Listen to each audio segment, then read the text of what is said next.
Welcome to the agenda. I am Ajay Kaul. In this program today, we will be discussing what is wrong in the Congress.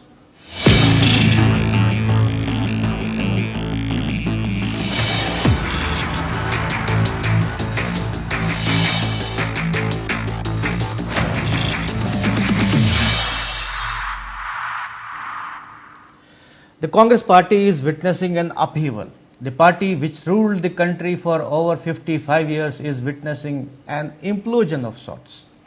There is an impression that talent is being disregarded and even suppressed in the party, and as a result, leaders like Jyotir Aditya Scindia and Sachin Pilot are compelled to rebel. We just saw what happened to Sachin Pilot after he voiced his complaints against Rajasthan Chief Minister Ashok Gehlot. So, what is the direction that the Congress, led by Sonia Gandhi, wants to take? Is it headed towards total collapse? In the agenda today, we will try to find answers to such questions from someone who was the face of the Congress and batted for the party for years. We have with us Mr. Sanjay Jha, former spokesperson of the Congress, who was suspended from the party only yesterday for quote unquote anti-party activities. But before we welcome Mr. Jha, have a look at this small report.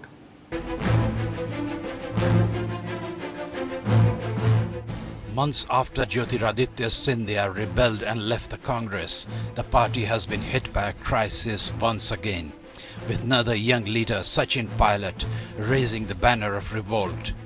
Pilot has been nursing complaints against Rajasthan Chief Ashok Gehlot for long, but the top leadership of the party apparently did not care. The matter reached the crescendo and Pilot openly defied Gehlot and the party.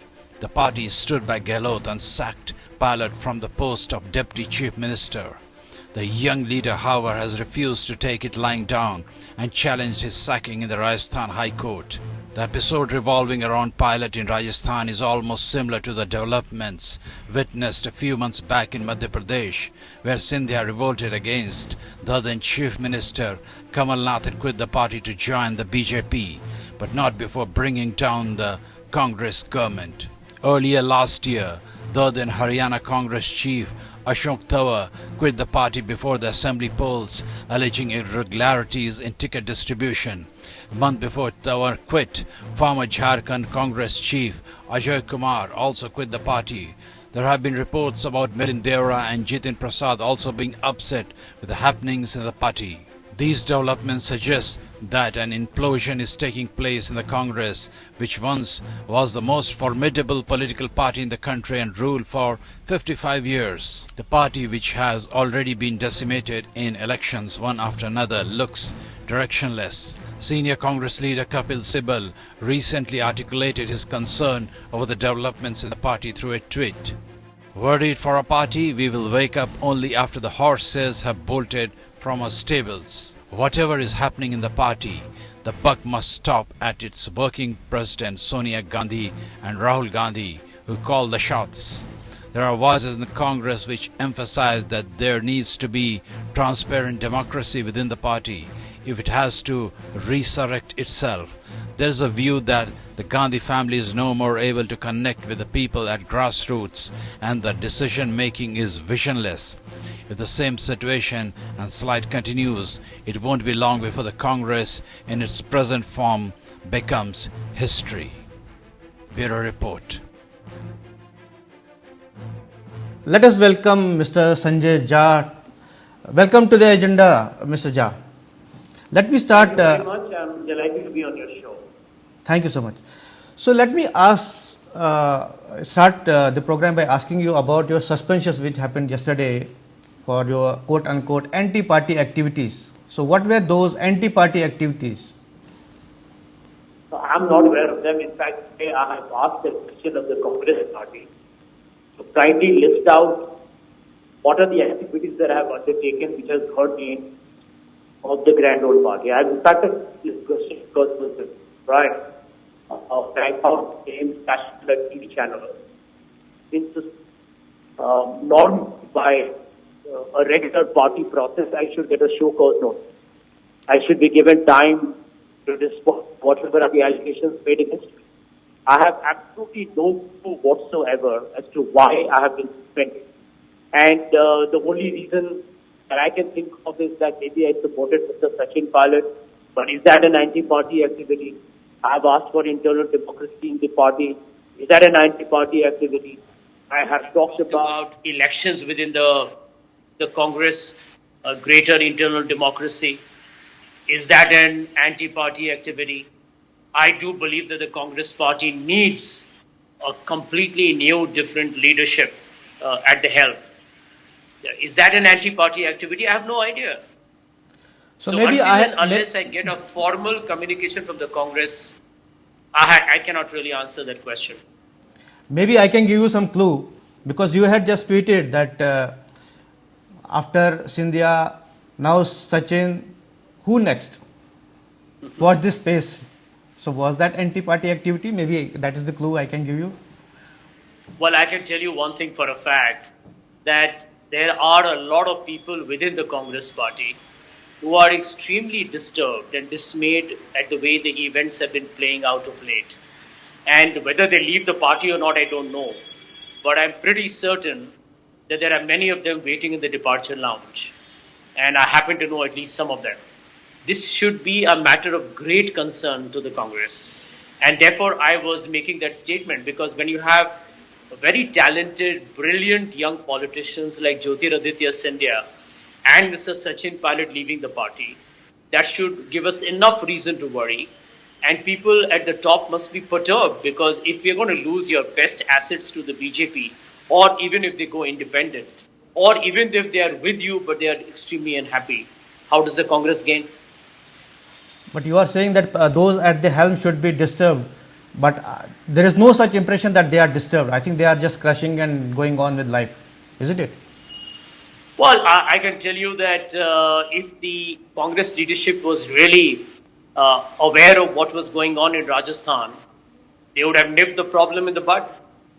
But the problem actually is a creation in December 2018 of giving the leadership to the wrong person. I think Mr. Gehlot is an experienced politician, but he had been Chief Minister of Rajasthan twice. And to deny Sachin Pilot, who actually made sure that the Congress party won in Rajasthan, was brazenly unfair. So, the Congress leadership has to be a lot more dynamic and proactive in ensuring that all our states are running well. Now, we have already lost Karnataka and Madhya Pradesh. And unfortunately, even Rajasthan is looking at the moment very shaky. So even if we talk about Rajasthan, Sachin Pilot thing did not happen maybe overnight. It was brewing over the months and months, isn't it? Yeah, you are absolutely right. And that's exactly the point I'm making. That if the leadership is not aware what is happening in its own state, and it's not that Congress is governing 20 states, so the leadership does not have time to know what's going on. Even the proximity between Delhi and Jaipur is not much, right? So it is extremely intriguing as to how everybody in the Congress party has been comatose. But do you really think that the leadership is unaware, was unaware all these months? Is it, I mean, can anybody believe it? Well, I don't think anybody is going to believe that story, because the leadership is eventually responsible for the running of the party all over the country. And they were fully aware that both Mr. Pilot and Mr. Gehlot were at loggerheads, because Mr. Pilot was justified in believing that that position of the Chief Minister was snatched away from him. And Mr. Gehlot was trying to make the life of Mr. Pilot extremely unbearable. I mean, you saw proof of it when you have the government of the Congress party sending a notice of an FIR, including the name of Mr. Pilot, and using the anti-terror squad in sedition. I mean, that's absolutely atrocious and absurd. It was in fact bizarre. And I will also refer to your another tweet that you said that my loyalty is to Congress ideology, my fidelity is not to any individual or family. So please explain on that, elaborate on that. Well, let me tell you, let me keep it very simple. I am a Congress worker. I am not in the Congress party for any other reason than the fact that I believe in its ideology of secularism, liberalism, inclusive growth, progressive thinking, tolerance, and complete faith in the Indian Constitution. Equality, liberty, freedom of expression. I mean, these are the things I fundamentally believe in, which is often called as the idea of India. And that's my only reason for being in the Congress party. Let me tell you that although the Congress party removed me as a national spokesperson, that's they forced me to resign. Yeah. They forced me to resign as the president of the All India Professional Congress. They have now suspended me as a primary member. I still remain with the Congress party. I'm not going to the BJP. I'm not going to any third or fourth party. And therefore, I want to make it categorical that I do not believe that any congressman is a true person if the ideology for him is secondary to the subservience or subjugation in front of an individual or in front of any popular family of the party. There is a widespread belief or maybe conviction among many people that the family is the biggest weakness of the Congress and that is stopping it from expanding its base. What do you feel? Well, I do believe that the Gandhi family's contribution both to the party and the country is simply extraordinary. I mean, look at the role of Pandit Nehru, who made modern India, probably one of the finest statesmen the world has ever seen. Everybody knows about Mrs. Indira Gandhi's superb achievements until the emergency, of course. But, the way she performed in the early part of her prime ministership was simply phenomenal. Mr. Rajiv Gandhi ushered in the whole, advent of technology and computers in our country, which later on we have leveraged thereafter.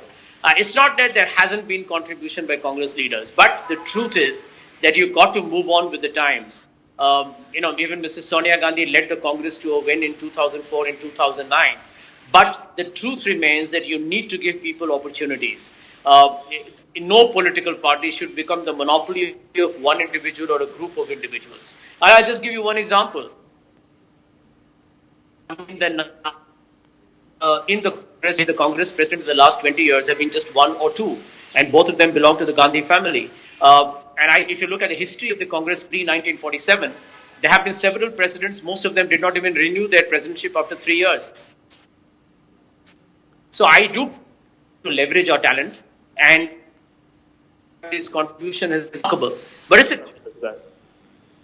No, as you mentioned Nehru and you mentioned Indira Gandhi, of course they had a huge contribution, and you have mentioned Rajiv Gandhi also, but they proved themselves through governance or maybe through party. But we have Rahul Gandhi in the Congress who is maybe dictating everything, but he has no proven skills about governance or maybe in party, isn't it? But he is dictating, and as some people said that even Sachin Pilot was a union minister, at least he has been a minister, he has experience of administration, or Scindia had an experience, but Rahul Gandhi does not have, so how can he be projected as the prime minister candidate? Well, Mr. Response 19 Lok Sabha elections and resigned. And let me, what he wrote in his own letter. He said, I do not want to come back as the Congress president. Number two, he said, I refuse to appoint one who will not be in a true democratic spirit. Number three, he said, I think that the CWC, the Congress Working Committee, be empowered to choose a leader or select or elect a leader as soon as possible. Now it's 1 year and 1 month gone, and I don't think anybody in the Congress party seems to be in a hurry to fix that problem. Mr. Sonia Gandhi is supposed to be an interim Congress president, but Mr. Rahul Gandhi can himself have forced that change. You see, what is most disappointing is that what has stopped Mr. Gandhi from ensuring that after he wrote the letter, he ensures that a new Congress president comes in. Because a lot of people are speculating is that he's the de facto Congress president or he wants to come back. And I want to be very forthright on your channel. If after telling the world and telling the Congress people that I don't wish to come back, that I don't want a Gandhi family member to return as a Congress president, if he decides to come back himself now, he will damage both the Congress party and his own reputation. We'll have no credibility left. Yeah, that's what I wanted to point out, that it spoils the credibility of the party. Then who will believe you? Then how will you expand the mass base? So that leads me to a question, is the Congress directionless? Because Congress doesn't seem to have a proper coherent policy or direction. And when you are taking on a leader like Prime Minister Modi and the BJP, which has expanded like anything. Well, there's no comparison between the two parties at this point. That is the real truth. The Congress party, instead of going north, goes south. Instead of going east, goes west. And you're absolutely right. We seem to be clueless at the top. And you're taking on the mighty machine of the BJP, which is like a phenomenally well greased and oiled machine. And Mr. Modi and Mr. Shah both have immense hunger to win. And I have always maintained this point that the only way in politics that you can survive is if you have a hunger to win. You know, today one of my colleagues has written an article in the Indian Express. Pradyot has written an article. He was part of a Tripura team. And incidentally, he writes the same thing, that the Congress party does not have the hunger, the attitude, the desire, the ambition to try and defeat the BJP. Now, you know, I'll give you one example. You know, I'm a critique of the BJP ideology. I do not approve of their politics. But I have to admire their, their relentless pursuit for triumphs. Mr. Shah sets up a mission 150 or 200 or whatever. Sometimes they get it, sometimes they don't. But it does motivate the cadre. It just makes people believe that we can win anything that we want to. And I do believe that the Congress party needs to learn some things from even the opposition. You know, you can't afford to behave as if, you know it all. End of day, you learn from your opponents, you learn from your competitors, and hopefully you learn from your mistakes. So if not maybe learn from the opposition or BJP, maybe they should have learned from Indira Gandhi, who really had the hunger for power and she strived for it, isn't it? So in fact, absolutely. I mean, if we give example, look at her comeback. Yeah. No, go ahead. No. If we come to BJP, as you said that they had hunger for power. In fact, after Lok Sabha elections, they won 303 seats, but they did not stop there. They did not rest. They were still striving to get more. They are still striving to get more. And here is an opposition who are decimated, and as you said, they don't have hunger, and I feel they don't have even direction. They don't have any vision. So that is why people don't take them seriously. I mean, absolutely. I mean, let me tell you what a terrible state for the Congress party to be in, that you're in opposition and you lack hunger, you don't have direction, you don't have passion, you don't have perseverance, which is why I keep saying that we are facing an existential crisis. And let's look at the example of what happened after Rahul Gandhi quit. The Congress party happily surrendered Karnataka, gave it back to the BJP. In Madhya Pradesh, we lost Jyotiraditya and we gave the government to the BJP. This when we were in wilderness for 15 years. In Rajasthan, where you were relatively stable, but you knew there was a problem brewing. Now we have gone and destabilized our own state. Gujarat, where we celebrated that we did a great fight against Mr. Modi in Gujarat. Now Gujarat is in shambles. I mean, it is absolutely remarkable that the Congress party is indifferent to its own obsolescence, which is one of the reasons why I have begun to speak up, because I told myself that if many of the senior leaders in the party are very happy that they will hold their little cocoon positions in Delhi and they are happy with it, let them be happy. Somebody has to bell the cat, I will do that. So when we see all this happening, so there is a view or maybe there is a perception that there is an implosion happening in the Congress. The grand old party is imploding within just because of one family wants to control power. I would blame not just a couple of people. I would blame the Congress Working Committee in a significant way. The Congress President has to rely on the advice of the Congress Working Committee. Now, the Congress Working Committee has some members who are really keen to make things change. Unfortunately, they are in a minority. And those who are in a majority don't want anything to budge without, it getting the approval from somebody within the Gandhi family. So as a result, the Congress is not moving forward at all. And let's take an example. You have had no election to the Congress Working Committee since 1997, so it is not a democratic body. So if the Congress President chooses 8 or 10 people or 20 people, I mean, they are never going to object to the Congress President at all because, everybody becomes a cozy club. And within the club, you have another cabal or a coterie that happens. So the Congress party really has a gargantuan problem to sort out. And I hope they get into the act as soon as possible because truly, it's not just me, it's not just Mr. Pilot or it's not just several other leaders who talk to me every day who are concerned.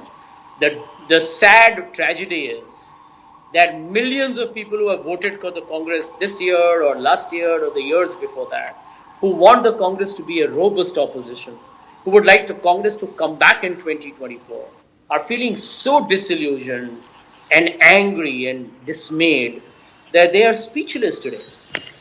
Since you yourself mentioned about CWC is a nominated body.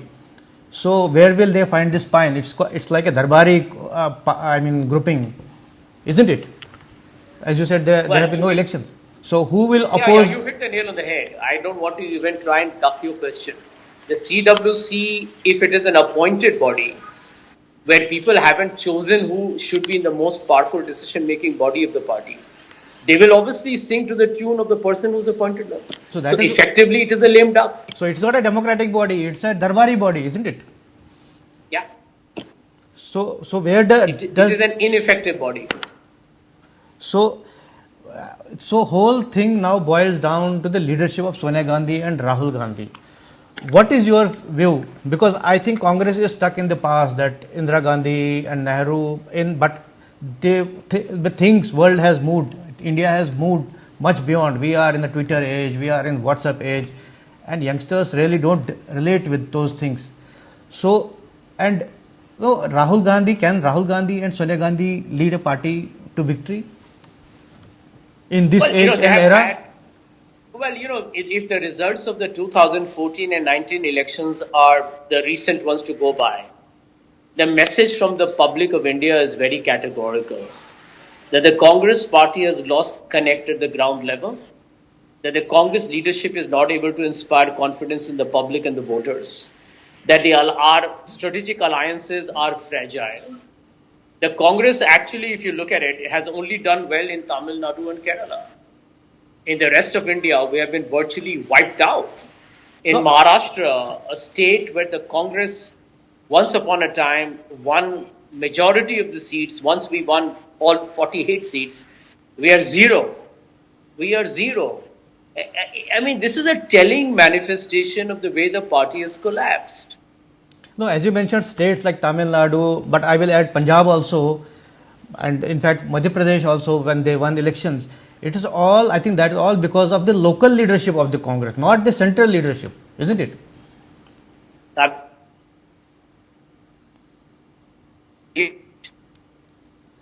The party will never change. One of the most ridiculous things that happens is that MLA tickets, who will fight an MLA ticket, is approved by Delhi. And I ask myself the question, does anybody in Delhi know who's the local MLA candidate? Do you even know him? I mean, you just take a look at the CV and you give tickets away. And actually, one of the reasons why the Congress has really eroded itself is because it's given ticket to people who can, who have the winnable factor. So those who have money and muscle power get the tickets. And therefore, the Congress is not giving people tickets who are competent, qualified, deserve to be given tickets, and who believe in our ideology. Which is why the BJP finds it very easy to poach the Congress MLAs. Because they are there only to recoup the investment of the cash they invest in winning an election. And they have no trust or faith in the party. So the highest bidder can always destabilize the Congress party whenever it wants. So since you have been a spokesperson and you have been the actually face of the Congress, why is Congress not able to inspire the public or the voters? What is wrong? Well, one of them is obviously that you don't have a program. You don't reach out to the people enough. The Congress has developed this big Darbari political culture, which you mentioned earlier. People love to sit in Delhi and hang around popular leaders. Basically everybody is into this chamchagiri situation. Yeah. Instead of working with the constituency, people are hanging around Delhi. Why? And isn't it the job of the Congress leadership to tell people do not spend time in Delhi? You can actually create a performance appraisal format and demand that every MP or every MLA has to prove to your chain of command that they have spent X days in constituency, X days in protest, X days in media, X days in party work, and X number of days in working with party workers, and you only come to Delhi if you're required to. But we encourage this culture, right? And that's why we are paying the consequences. But the chamchagiri culture is being encouraged from the top, no, isn't it? Obviously. So, when we can ask the last question because we are running out of time. So, what should be done if the Congress has to remain in the reckoning in politics of India?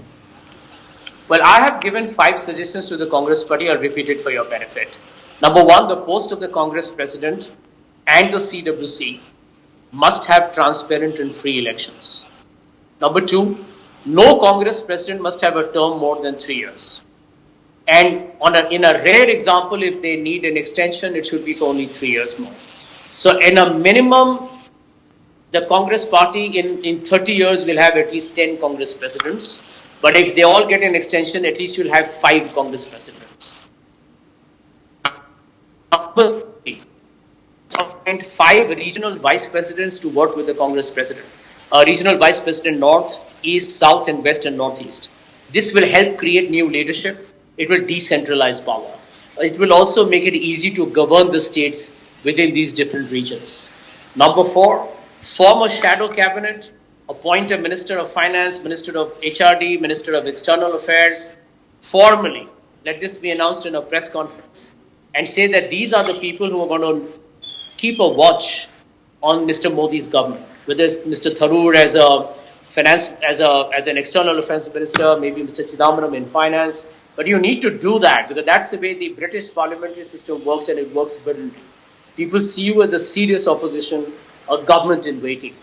And last but not the least, I've also recommended that the Congress party disclose all its funds that it raises from the corporate sector, and it comes under the RTI so that you are able to defeat the BJP and expose them on electoral bonds. Now, all these things are very easy to do. They are not very difficult. You can change the party constitution, won't take you much time.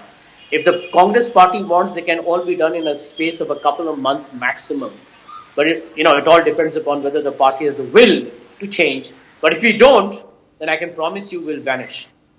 You have raised very good suggestions, and in fact, it's for Congress to now decide whether they want to be decimated and finished, or they want to revive. Thank you so much for participating in this debate. This is all in the agenda today. Thanks for watching. I'll be back with another interesting topic tomorrow. Till then, goodbye.